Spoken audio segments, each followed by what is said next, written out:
Je ne sais pas. Père, je te dis merci pour ton amour. Je peux le faire 2 fois, c'est pas grave. Merci pour ton amour, pour ta fidélité, pour l'œuvre de la croix, pour ce que tu fais pour nous, ce que tu es pour nous. Viens prendre contrôle total de ce moment. Parle-nous, console-nous, oriente-nous, fortifie-nous. Au nom de Jésus, j'ai ainsi prié. J'ai dit Amen, Amen. Alors, je vais lire le livre de Marc. Marc 14, je commence au 35e verset. La Bible dit ceci. Je vais essayer de lire sans lunettes. Puis ayant fait quelques pas en avant, il se jeta contre terre et pria que s'il était possible, cette heure s'éloignât de lui.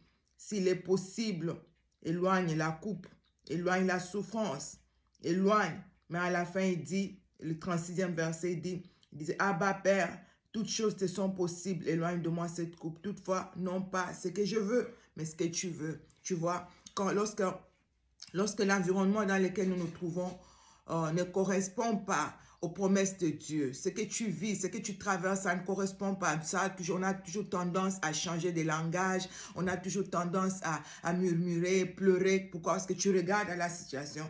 Tu regardes à ce que Dieu a dit. Tu regardes à la situation. Ça ne correspond pas. Et là, c'est là maintenant que la foi est bougée. La foi, tu es en panique. Or, normalement, on ne doit pas être en panique. C'est tout à fait normal en tant qu'humain. Mais en tant que servante, serviteur de Dieu, l'enfant de Dieu, tu dois apprendre à te maîtriser devant certaines situations. Tu regardes à l'âge, je l'ai toujours dit ici, tu regardes les cheveux blancs qui apparaissent, oh my God, et tu as la promesse de Dieu qui a dit l'homme viendra. Non, non, non, non, non, tu ne peux plus croire parce que les cheveux blancs sont là.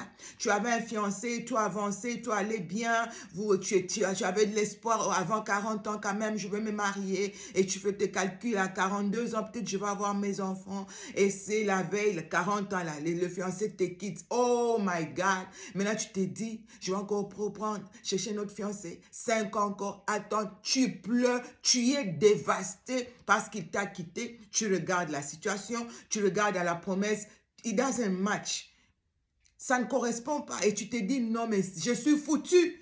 Ne regarde pas à la situation. La situation que tu traverses aujourd'hui ne définit pas ce que tu seras demain. Il ne faut pas regarder.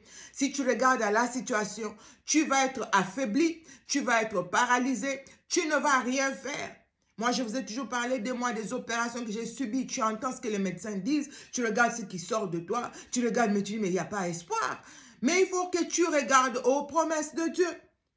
Aujourd'hui n'est pas égal à hier et ne sera jamais égal à demain.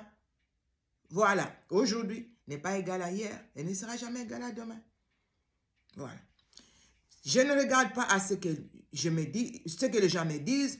Je ne regarde qu'aux promesses.